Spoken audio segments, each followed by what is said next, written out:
Mario Kart World came out not too long ago along with the release of the Switch 2, and as you may know, I actually spent 24 hours straight playing the game to celebrate the release of the new console. So yeah, essentially I just wanted to come on here and kind of give my opinion on the game, my thoughts, my 2 cents, whatever. It's kind of a review, but not really. I just kind of wanted to say what I think about the game. So yeah, if you think that that sounds like a fun time, stick around. Let's get into it.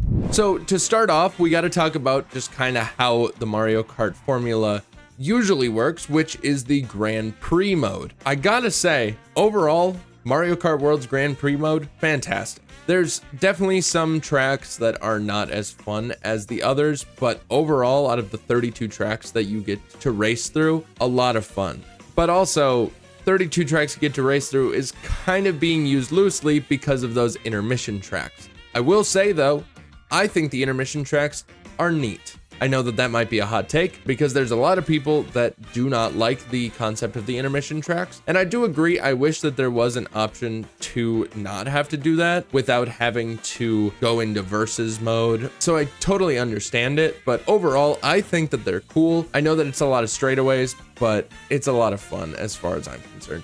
And again, there's a lot of really cool tracks in this game, a lot of returning tracks, Toad's Factory, Dino Dino Jungle, Mario Circuit, a bunch of stuff. They aren't indicated as returning tracks like they were in Mario Kart 8 Deluxe, but they are, and they're a lot of fun. And one of the other tracks that is returning, and is more of just a series staple than anything else, Rainbow Road. I don't know if you probably played it already if you have the game, but if you haven't played the game, Rainbow Road is so cool in this game.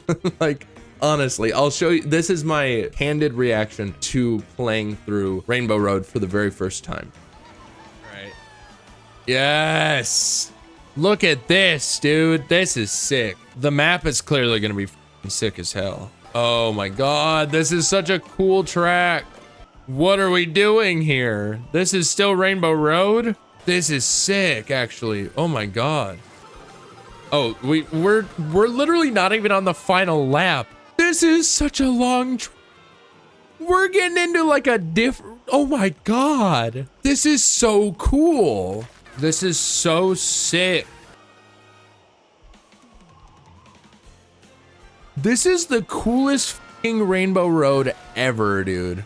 Oh, it's the final stretch. Let's go, dude. Oh my God. All right, I'll say it. That was cool. I feel like that speaks for itself, personally. It's a very cool track. It feels like you're racing through like 3 or 4 tracks in one, but they're all just different sections of the same track. Very good music, very fast paced, lots of references to previous games as well. Overall, a fantastic track. Overall, Grand Prix, just a lot of fun. Knockout Tour, on the other hand, also very fun, arguably way more engaging than Grand Prix, and I think that I can say with a lot of confidence that Knockout Tour is kind of the game mode of Mario Kart World. It is a very fast-paced, very engaging, very breakneck game mode where there's just no pausing, and I love that about it. I think with Grand Prix, since there are those intermission tracks, there should just not even be a point at which it says, oh, next race.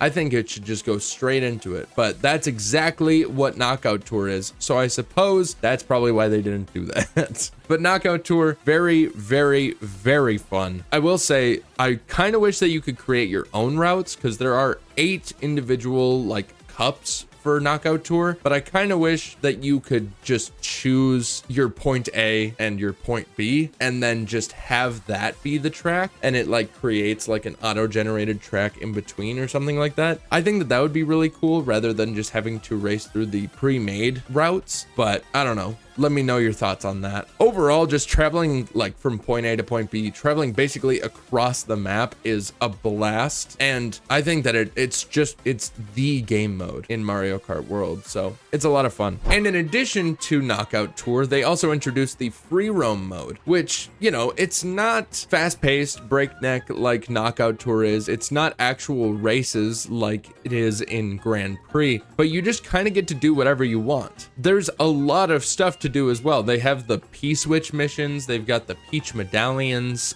the question mark panels in the different courses. There's actually a lot to fill up your time with. I spent a fair amount of my time during my 24-hour stream playing in free roam, just trying to unlock stuff. And it's also the best way to sort of learn the mechanics of the game. Those P-switch missions are very helpful for that, as well as shortcuts for the individual tracks, because you can just kind of go there, do the rewind feature in order to retry a trick and all that stuff. So it has its uses, and it's just a chilled out way to just kind of enjoy the world between playing those breakneck knockout tours. So it also has a lot of potential for like those self-made mini games, for lack of a better term, like your hide and seek, tag. I've seen people doing the speedrunner versus hunters kind of vibe already, which I want to give that a shot. I just don't have enough people that have the game already that would want to do that. So if you are a content creator and you are looking to do that, or you've already done it, leave a comment below this video, maybe even like DM me or something, because I'd love to get in on that kind of thing, because it looks like it could be a lot of fun. But enough about the game modes. We're not even going to touch on battle mode because it kind of sucks in this game. The fact that there's only balloon battle and coin runners is super lame.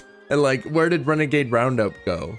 You know, Bob on Blast, Shine Thief, why did they disappear? I don't know. But either way, moving away from the game modes, I kind of wanted to talk about the character roster, because honestly, a way to sum it up is just by saying one word, and that's Cataquack. The fact that they added Cataquack into this game is super funny to me, because it doesn't exist outside of Mario Sunshine and like Peach Beach in Double Dash. So like, why? I wish that they had some more customization for Cataquack along with the other like enemy characters that they added, but that's whatever, I guess. I'll have to settle for Blue Cataquack. But those enemy character additions, I really like them. I really like the concept that they are adding those into the game. I don't like how you unlock them, I will say that much. Kamek, the fact that you have to get the Kamek item in order to unlock those is super dumb. And not only does the Kamek item have to show up, which also the rarest item in the game to my knowledge, not only does it have to show up in the race, but you have to be ahead of the person that has the Kamek item. They have to use it, and then you have to be in a specific area in order to unlock specific characters. I think it's dumb. And not only do I think that that's dumb, but the new outfit system for all of the main characters, I also think that that's dumb. Because why? Why is it so cumbersome? Why is it such a struggle to try and get every single outfit? I have played that game for more than 24 hours, probably like 30 to 35 at this point, and I still don't have every single outfit unlocked. It's insane. I don't even have all of the creatures unlocked, all of the enemy characters unlocked. I think I'm missing like Chargin' Chuck. Like, it's just insane that I've played for that long and I still don't have it. It's crazy. And not only is the process of unlocking those outfits super cumbersome, it also makes the character selection screen an absolute nightmare to navigate. There's no drop-down menus, so you have to scroll through the individual pages. There's like 7 to 10 pages that have characters on them, and it's like not even sorted super well. You can sort between the characters, but even then, it's kind of a mess. So I don't know. I don't know what they were thinking with that, but whatever. Thankfully, I literally just play Cataquack, so I don't have to worry about that. Some other things that I wanted to touch on, the 24-player races, I think is an amazing step for this series. I think that Knockout Tour specifically would not work if it was any less than 24 players at one time. Like, imagine you only have 12 players playing Knockout Tour. That just doesn't work, dude. In Grand Prix, it doesn't really do much. It just kind of clogs up the area. Same with battle mode, but again, we don't need to talk about that. I don't know. The game is definitely lacking in some places, which is why I'm kind of hoping that they add some free content updates, like more tracks, more characters. We did get mirror mode, And also, I'm pretty sure we're gonna get 200cc at some point, but that's not confirmed at this point. I kind of hope so, because 200cc, I have so much fun with 200cc personally. That's obviously wishful thinking for a free content update. It's probably gonna be DLC that costs like $80 more, but whatever. Also, some things that I do miss from the previous titles, the kart customization from 7 and 8, I actually kind of miss that. I don't know why. I think that it's just the fact that you can create any combination that you possibly could want in Mario Kart 8 Deluxe that made it so much fun, and like you could experiment with different things. I thought that that was super cool. In all reality, the karts in Mario Kart World are a lot of fun, very cool designs, definitely a lot of variation as well. Karts are still reigning supreme. Bikes kind of suck.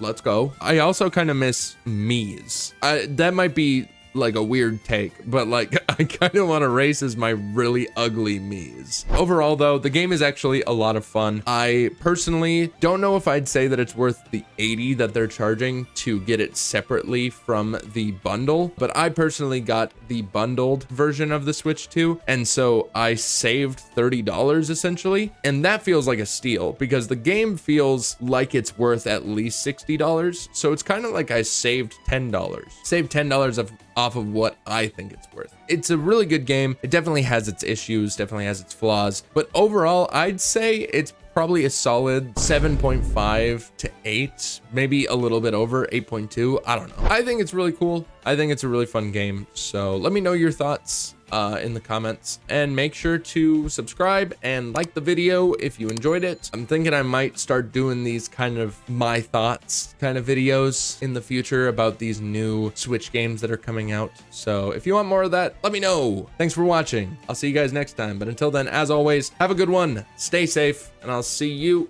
in the next one. Goodbye, everybody. See you later. Bye-bye. Have a nice day. Have a nice night. Have a nice life. Goodbye.